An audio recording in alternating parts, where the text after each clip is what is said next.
Hello, everyone. Welcome back to Listening Home. Today, we have a beautiful story for you that will help you improve your English listening and vocabulary. Let's get started. My name is Elena Carter, and when this story began, I was 22 years old with very little money and even fewer opportunities. Life had never been particularly kind to me, but I had always believed that if I worked hard enough, something better would eventually come along. That hope was the only thing keeping me going at the time. One rainy afternoon, while flipping through the old job listings in a newspaper at a small cafe, I found an advertisement that caught my attention. A wealthy businessman is seeking a live-in maid to care for his 2 young children. The salary was much higher than anything I had seen before. At first, I thought it must be a mistake. Jobs like that were not usually offered to someone like me. Still, I wrote down the address and decided to try my luck. The next morning, I took a bus across the city and walked down a quiet road lined with tall trees and expensive houses. When I reached the address, I stopped in front of a large iron gate and stared at the enormous mansion behind it. I had never seen a house that big in my life. For a moment, I wondered if I should turn around and leave. Someone like me probably didn't belong in a place like that, but I needed the job too badly to walk away. Taking a deep breath, I pressed the doorbell. A few seconds later, the heavy front door opened. Standing in front of me was a tall man in his mid-30s. He had dark hair and sharp features, but what I noticed most were his eyes.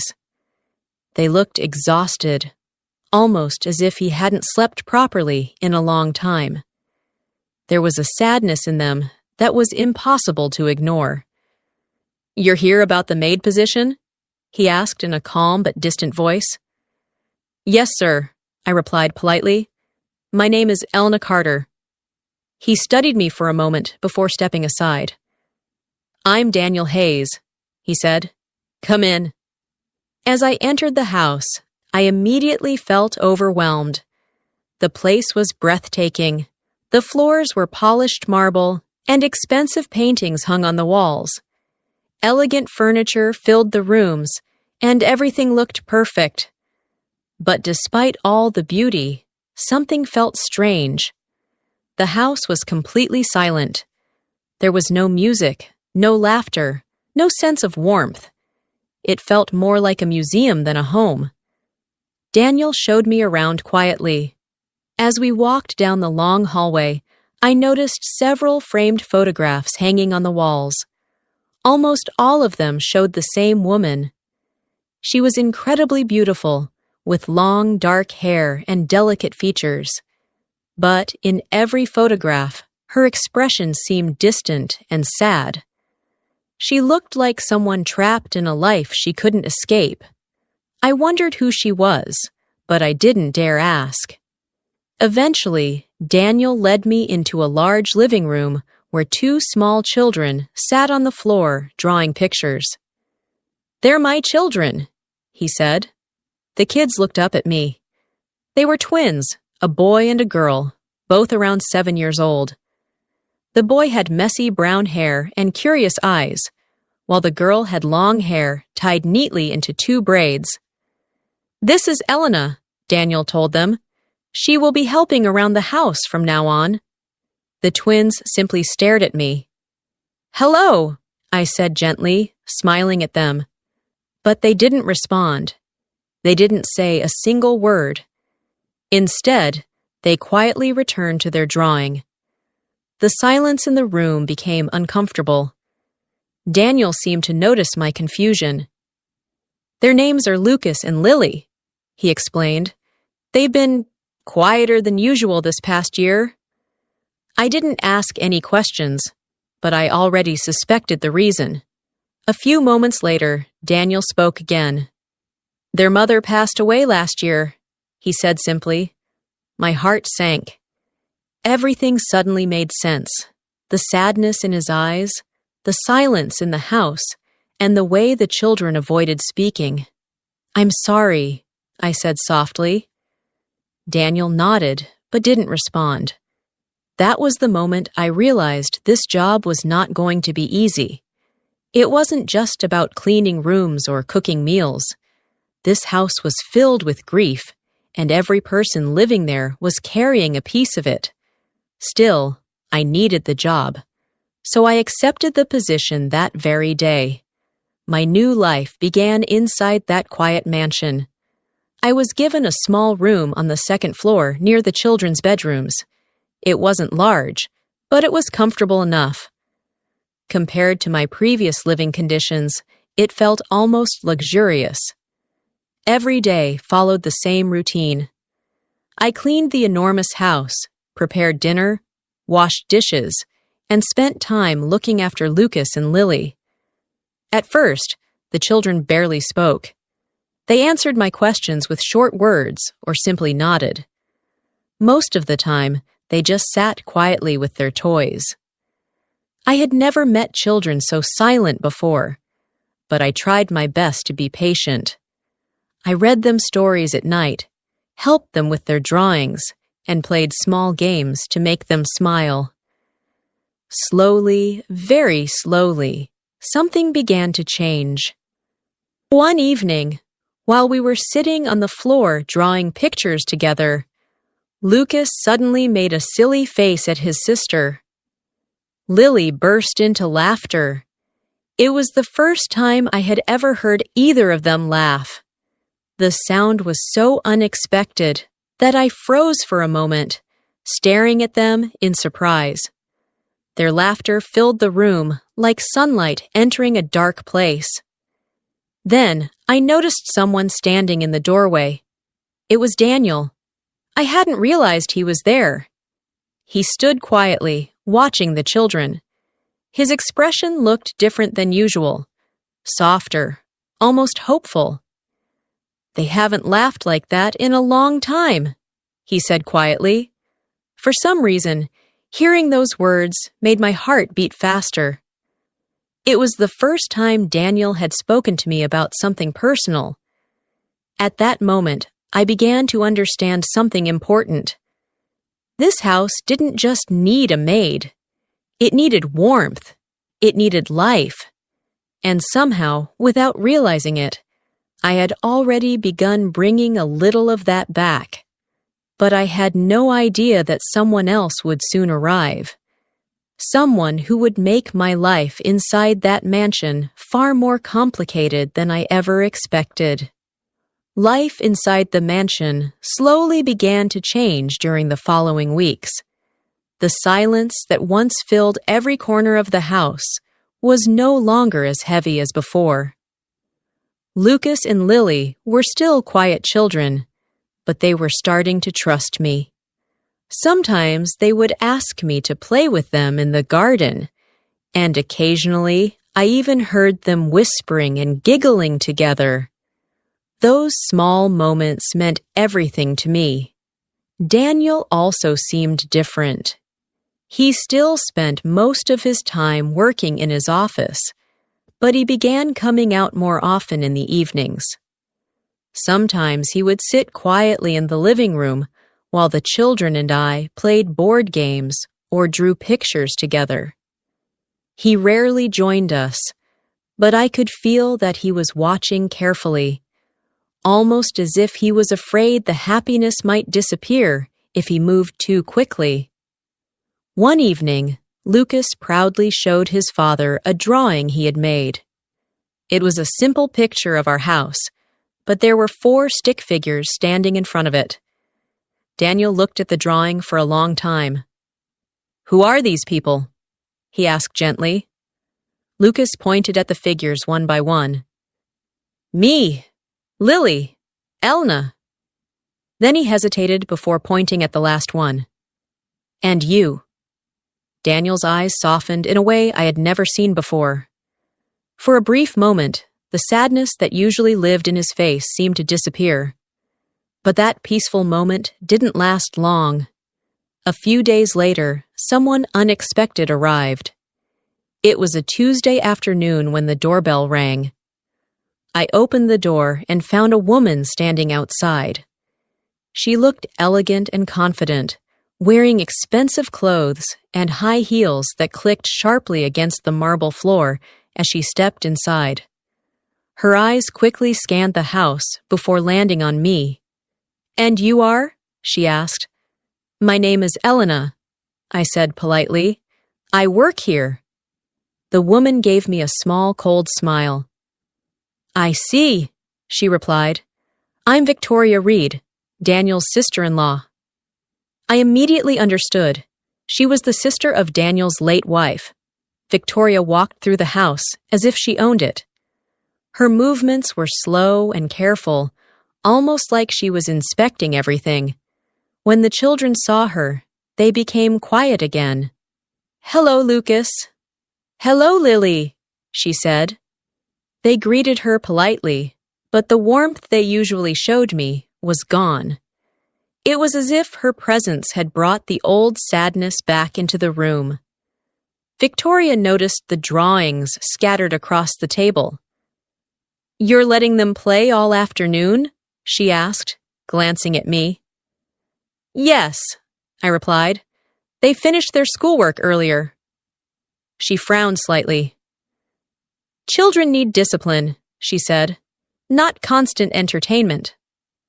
Her tone made me uncomfortable, but I didn't argue. Later that evening, I was washing dishes in the kitchen when Victoria walked in. The sound of her heels echoed across the floor. She leaned against the counter and watched me silently for a moment. "You seem very comfortable here," she said suddenly. "I'm just doing my job," I replied. Victoria laughed softly, but there was no kindness in it. "You think I don't see what's happening?" she said. I looked at her, confused. "I don't understand." "Oh, I think you do," she continued. "You walk into this house, spend time with the children, and suddenly Daniel starts smiling again." Her words made my stomach tighten. "That's not my intention," I said quickly. "I'm only here to help." Victoria stepped closer. "Let me tell you something about this family," she whispered. "The perfect little life you think you see here never existed." I didn't know how to respond. "Daniel was never truly happy with my sister," she continued. "He was always working, always traveling. Amelia spent most of her time alone in this huge house." Hearing the name Amelia made me think of the sad photographs on the walls. "She was lonely," Victoria said. "Very lonely." The kitchen suddenly felt colder. "So don't fool yourself," she added. "Daniel isn't the kind of man who suddenly falls in love and lives happily ever after. He doesn't know how to love." Her words stayed in my mind long after she left the room. That night, I couldn't sleep. I kept thinking about what Victoria had said. Was Daniel really a cold man who only cared about work? Was the sadness I saw in him just guilt? Or was Victoria simply trying to push me away? Over the next few weeks, Victoria visited the house more often. Every time she came, she made sure I felt unwelcome. She criticized the way I organized the children's schedule. She complained about the meals I cooked. She even accused me of being too friendly with Lucas and Lily. "They need structure," she would say, "not someone treating them like friends." I tried my best to ignore her, but her words always hurt. One afternoon, we were all sitting in the living room while the children played with their building blocks on the carpet. Victoria sat elegantly on the sofa while Daniel reviewed some documents nearby. Suddenly, Victoria spoke. "The children need a real mother, Daniel," she said calmly. The room went silent. Daniel slowly looked up from his papers. "What do you mean?" he asked. Victoria glanced at me before continuing. They need someone who can truly guide them, not just a young girl who plays games all day. My face burned with embarrassment. For a moment, I wished the floor would open and swallow me whole. But before I could say anything, Daniel spoke. Lucas and Lily are happier now than they have been in a long time, he said firmly. And Elena is the reason. I looked at him in shock. It was the first time he had defended me like that. Victoria's expression hardened. Well, she replied coldly, we'll see how long that lasts. She stood up and walked out of the room without another word. For a few moments, Daniel and I were left alone in the quiet living room while the children continued playing on the floor. I didn't know what to say. Finally, Daniel spoke softly. You don't have to listen to her, he said. I nodded, but my heart was still racing. Then he stepped closer.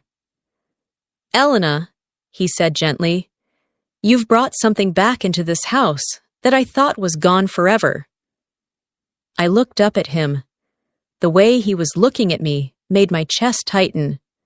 For the first time since I arrived, the distance between us no longer felt like the space between an employer and a maid. Something else was beginning to grow there, something unexpected. And I had a feeling that whatever it was about to change everything. The moment Daniel said those words, the air between us felt different. For a few seconds, neither of us spoke. The living room was quiet except for the soft sounds of the children stacking their building blocks on the carpet.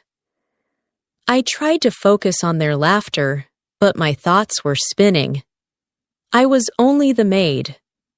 At least, that's what I kept telling myself.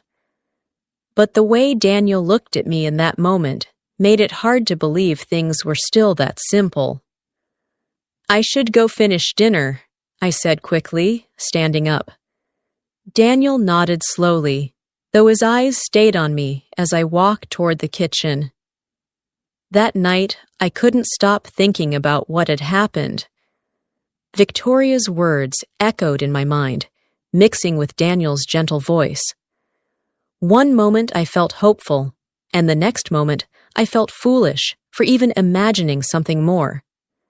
I reminded myself that this was not my house. This was Amelia's house. I was just someone who had come here to work. The next morning began like any other day. I woke early, prepared breakfast, and helped Lucas and Lily get ready for school. Daniel had already gone into his office by the time we finished eating. Everything felt normal again, until the front door suddenly opened. Victoria walked into the house without knocking, her heels striking sharply against the marble floor. "Where is Daniel?" she demanded. "He's in his office," I answered. At that exact moment, Daniel stepped out of the hallway. When he saw me standing there, he gave me a small smile. It was simple, but warm. Unfortunately, Victoria noticed. Her eyes moved from Daniel to me, then back to him again. "What is going on here?" she asked sharply. Daniel frowned. "Victoria." But she ignored him and walked directly toward me. "I warned you," she said coldly. "You think you can come into my sister's home and steal her husband." My heart dropped.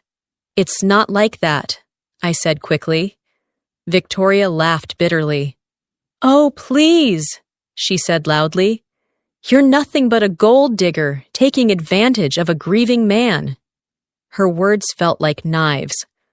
For a moment, I couldn't breathe. The worst part was that a small voice inside me whispered that she might be right. This had been Amelia's home, her family, her life, and I had stepped into it like I belonged there. Tears filled my eyes. "I'm sorry," I whispered to Daniel. Then I turned and ran upstairs. Inside my room, I began packing my small suitcase with shaking hands. My vision blurred with tears as I folded my clothes. I had been foolish to think I could stay here. This house had never been meant for me. Just as I was closing the suitcase, I heard a knock on the door. Before I could answer, the door opened. Daniel stood there. He looked worried. "Elena," he said softly. I wiped my tears quickly. "She's right," I said, my voice trembling. "I don't belong here. I'm just the maid." Daniel stepped into the room and closed the door behind him. "No," he said firmly. "The only thing that was wrong was my life before you came here." His words made me look up. He walked closer and sat on the edge of the bed. For a moment, neither of us spoke. Then he looked directly into my eyes. "Victoria told you that my marriage wasn't happy," he said. I nodded slowly. "She wasn't lying," he continued quietly. "Amelia and I were both lonely for a long time. We lived in the same house, but our hearts were far apart." I didn't know what to say. "When she died," Daniel continued, "I wasn't only grieving her. I was grieving the family I thought we might someday become." His voice grew softer. My world stopped moving after that. I felt my chest tighten. "But then you arrived," he said. "You brought laughter back into this house. You helped my children smile again. And somehow, you helped me feel alive again, too." My heart began beating faster. "The kiss we shared," he continued gently, "wasn't a mistake." He reached for my hand. "My only mistake was waiting too long to tell you how I feel." The room felt very quiet. "Elena," he said softly, "I'm falling in love with you." I stared at him, completely speechless. "Please don't leave," he said. "Let's build a real family together." For the first time since I arrived in that mansion, I allowed myself to believe that maybe, just maybe, I belonged there after all. 6 months passed. The house that once felt cold and silent had completely changed. Now it was filled with laughter. Lucas and Lily ran through the hallways playing games. Their drawings covered the refrigerator in the kitchen. Even the garden felt brighter than before. Victoria stopped visiting, and my old bedroom on the second floor became a guest room because I no longer slept there. Instead, I shared the master bedroom with Daniel. He was no longer the sad, distant man I had met on my first day. The heaviness in his eyes had disappeared, replaced by warmth and kindness. One evening, we were sitting together in the garden while the children played nearby. Daniel gently took my hand. "Are you happy, Elena?" he asked. I looked around, at the beautiful house, at the children laughing under the sunset, and at the man beside me. "Yes," I said with a smile, "more than I ever imagined." 6 months ago, I had arrived here as a maid looking for a job. Soon, I would become Daniel's wife. Life had taken me somewhere I never expected, but sometimes the most beautiful things grow in the most unexpected places. Love can appear when you least expect it, and kindness, patience, and a little courage can heal even the saddest hearts.